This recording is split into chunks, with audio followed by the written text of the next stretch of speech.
आज हम करेंगे स्लीवलेस कुर्ती की कटिंग जो कि बहुत आसान तरीके से करेंगे।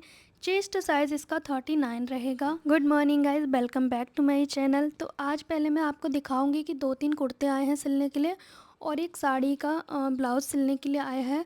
तो पहले मैं आपको ये दिखा देती हूँ क्योंकि मुझे कमेंट आते हैं कि आप कपड़े भी दिखाया कीजिए कि किस कपड़े का सूट आया है आपके पास। तो ये फ़िलहाल रेयॉन टाइप का कपड़ा है जो कि पतला सा होता है और सॉफ्ट होता है थोड़ा सा। तो अभी मैंने प्रेस वगैरह नहीं किया। तो एक ये अगेन वी नेक का सूट आया है और ये उन्हीं कस्टमर का आया है जो मैंने पहले से लेते 5-6 सूट है ना। तो ये बार बार वी नेक क्यों ले आते हैं पता नहीं लेकिन जो भी है हमें क्या, हमें तो बनाने से मतलब है ना। तो ये इस तरह का है और लेंथ इसमें कम ही है, ज़्यादा नहीं है। ये इसके प्लाज़ो का कपड़ा है लेकिन कस्टमर ने पैंट बोला है। पर मैं आपको बताऊं, इस तरह के जो कपड़े होते हैं ना उसमें प्लाज़ो अच्छे लगते हैं बिकॉज़ ये रेयॉन फैब्रिक है और ये कॉटन मिक्स टाइप का है। इसमें कुछ और भी मिक्स है वो मुझे समझ नहीं आ रहा है। पता है ना, तो ये कॉटन ही दिख रहा है ना ये टेरिकॉट ही दिख रहा है। तो ये थोड़ा मिक्स टाइप का है, जहाँ से खींचोगे वहाँ से तिरछा खिंच रहा है ये कपड़ा। मतलब इसमें बहुत ज़्यादा कान है इस कपड़े में। और ये आप देख सकते हैं, लेंथ तो कस्टमर ने ज़्यादा बोली थी पर देखते हैं कितनी बन पाती है। और इसके साथ में जो पैंट का कपड़ा है वो भी खड़ा खड़ा सा है। तो इसमें तो पैंट ही ठीक लगेगी और तो कुछ अच्छा लगेगा नहीं। खड़ा खड़ा सा है, धुलने के बाद ये अजीब सा हो जाएगा। पर हम कस्टमर को ऐसे नहीं बोल सकते कि आपका कपड़ा ऐसा है या वैसा है ना। कस्टमर को कभी भी इस तरह से डील करते हैं कि जैसे कि आपका कपड़ा बेस्ट है, कभी ये नहीं कहते कि ख़राब है। अगर वो पूछ रहा है, सजेशन मांग रहा है, तभी आप सजेशन दे सकते हो, अदरवाइज़ नहीं। यहाँ पे ये साड़ी आई है जिसका ब्लाउज़ है स्लीवलेस। तो स्लीवलेस ब्लाउज़ बनाना है विद पैडेड। तो देखते हैं ये कब बनाया जाएगा। और रक्षाबंधन का टाइम है, बहुत सारे कपड़े मैंने ऑफलाइन सिल दिए। हर कपड़े का वीडियो बनाना पॉसिबल नहीं होता है कई बार। और इसका ब्लाउज़ सिलूँगी तो हो सकता है मैं आपके साथ शेयर भी करूँ, बट अभी तो नहीं सिलूँगी। मैंने कस्टमर को रिक्वेस्ट किया है कि अभी मत सिलवाओ ब्लाउज़, थोड़ा टाइम दो मुझे, बिकॉज़ अभी मैं थोड़ी ज़्यादा ही बिज़ी चल रही हूँ। मैं कस्टमर को फ़ोन करके पूछूँगी भाई किसका क्या बनाना है। कई बार क्या है ना, कपड़े जब डाल जाते हैं कस्टमर तो एंड टाइम पे मैं फ़ोन करती हूँ कि भाई किस सूट में क्या बनाना है, एक तरह से कंफर्म कर लेती हूँ मैं हर किसी का कॉन्टैक्ट नंबर लेती हूँ इसीलिए। तो 15-20 दिन हो गए थे इन कपड़ों को, तो मैंने सोचा अब सिल दूँ और एक बार कंफर्म कर लूँ। तो ये ब्राउन वाले में बोला है स्लीवलेस और दूसरे वाले में फुल स्लीव बोला है कस्टमर ने। तो मैं वही बता रही हूँ कि कपड़ा तो कम कम है, फुल स्लीव बनेगा तो बनाएंगे, अदरवाइज़ वही हाफ़ वाली बना देंगे, 9 to 10 इंच वाली। तो पूरा बताना पड़ता है कस्टमर को कि कपड़ा कम पड़ रहा है क्या है। अगर आप पहले से नहीं बताओगे ना तो कस्टमर शायद डिमोटिवेट हो जाते हैं कि आपने पहले क्यों नहीं बताया, हम तो रिटर्न भी कर सकते थे, है ना। तो पहले ही सब कुछ बता देना चाहिए क्लियर से। तो मैं यहाँ पे इसको प्रेस कर लेती हूँ पहले और फिर मैं आपको इस कुर्ती की कटिंग करना सिखाऊंगी, स्लीवलेस कुर्ती। कोई भी कपड़ा है पहले उसे अच्छे से प्रेस कर लें। प्रेस करने से क्या है ना, कपड़ा जो इक्वल हो जाता है, जहाँ से भी अनइक्वल होता है ना वो इक्वल हो जाता है। तो प्रेस करने के बाद थोड़ा सा चमक गया है ये सूट, है ना। बॉर्डर मैंने हटा दिया बिकॉज़ बॉर्डर स्टिचिंग के समय लगाना होता है। तो सबसे पहले यहाँ सेंटर है, यहीं से हम दो पार्ट अलग अलग कर लेंगे, फ्रंट अलग बैक अलग। पूरे कपड़े को संभालना थोड़ा मुश्किल हो जाता है तो बेटर है इसको कट कर लें, है ना। वैसे भी यहाँ से कोई हमें काम तो होता नहीं है। तो अब हम फ्रंट पार्ट को एम्ब्रॉयडरी वाले हिस्से से सेंटर से फोल्ड करेंगे, जो बीच का सेंटर रहता है ना कढ़ाई का, उसके हिसाब से। तभी तो इसमें ज़्यादा कपड़ा वेस्ट होता है क्योंकि सेंटर से फोल्ड किया, साइड से टुकड़े बचते हैं। तो यहाँ पे तो मुझे स्लीवलेस बनानी है तो मुझे कपड़े का कोई टेंशन ही नहीं है। तो बिल्कुल सेंटर से हमने पिन अप कर लेना है। बहुत सारी सुइयाँ लगा लेनी है अगर आपके पास पड़ी हैं तो। अब ये कस्टमर बहुत पुराने हैं, नाप भी इनका पुरानी डायरी में है। तो अब इस डायरी को छोड़ा, दूसरी डायरी में नाप ढूंढा मैंने, अब जाके मुझे मिला है नाप इनका। तो अब मैं इसकी कटिंग करूँगी क्योंकि मेरी डायरी भी चेंज होती रहती है, भर जाती हैं। तो इसकी हम लेंथ देखेंगे तो लेंथ जितनी चाहिए कस्टमर को वैसे लेंथ और ज़्यादा चाहिए थी, पर मैं पूरा पूरा रख दूंगी और नीचे से कपड़ा बिल्कुल सीधा कर लूँगी, है ना, एक निशान लगा लूँगी कहने का मतलब।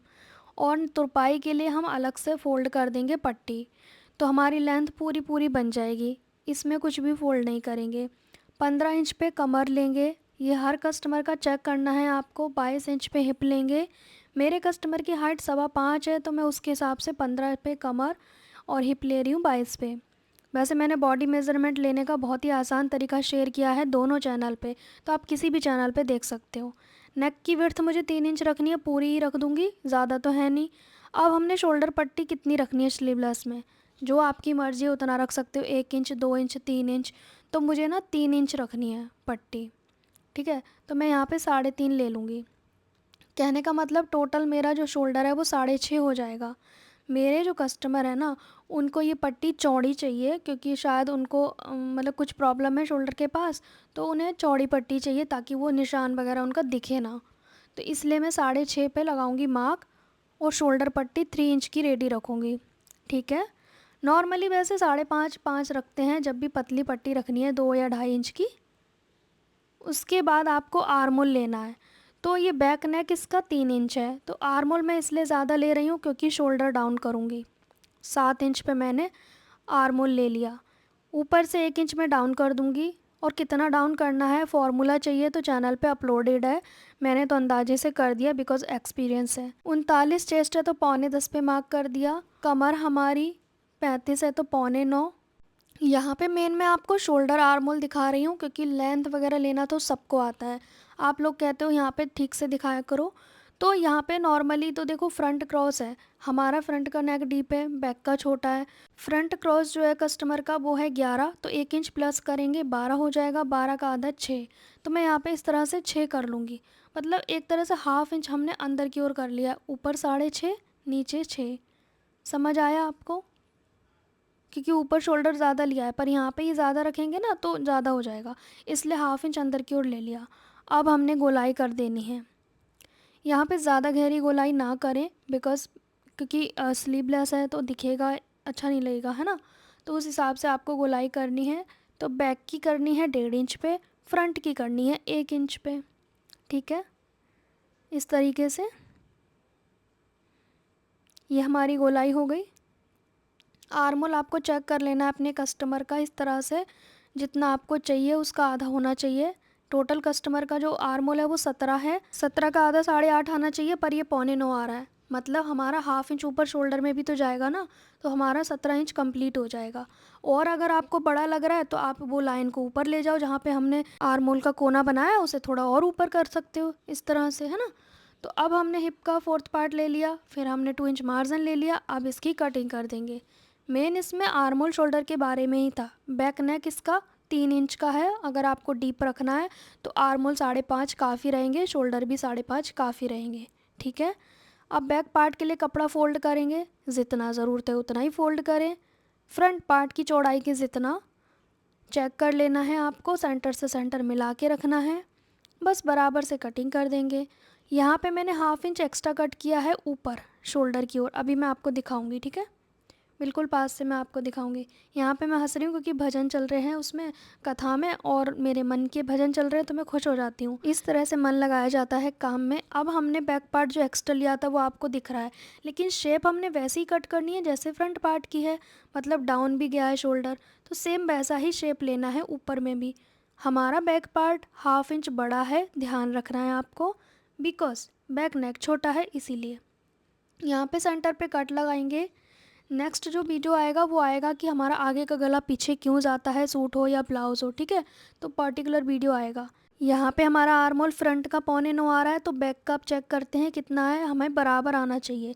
तो ये भी हमारा उतना ही आ रहा है 9.25, मतलब दोनों आर्मोल बराबर होंगे ना, तो हमारा आगे का गला पीछे नहीं जाएगा, पीछे का गला आगे नहीं जाएगा। और अगर आपको यहाँ से प्लेट डालनी है परफेक्ट फिटिंग के लिए तो 5 इंच लंबी प्लेट डाल दो यहाँ पे, और गहरी हल्की सी और गोलाई करनी है जब आप प्लेट डालोगे, ठीक है। बट मुझे प्लेट नहीं डालनी, पर मैंने प्लेट डालना आपको सिखा दिया कि इस तरह से आप आर्मोल पे प्लेट डाल सकते हैं। और ये बॉर्डर लगा के मैं सूट्स को कंप्लीट कर चुकी हूँ। यहाँ पे ना स्टिचिंग का पार्ट जो है वो मैंने शूट नहीं किया बिकॉज़ बहुत ही सिंपल था, और ये पट्टी लगा के फोल्ड कर दिया है मैंने। अगर आपको चाहिए स्टिचिंग की स्लीवलेस कुर्ती की तो मैंने सेकंड चैनल पे डाली हुई है पहले से ही वीडियो, तो वो आप देख सकते हैं। बहुत ही सिंपल था, कुछ खास नहीं था। बाकी जो इसका नेक कैसे बनाया वो शॉर्ट वीडियो में देख लेना। आपको ये तरीका कैसा लगा कमेंट करके ज़रूर बताना। मिलते हैं नेक्स्ट वीडियो में, बाय बाय।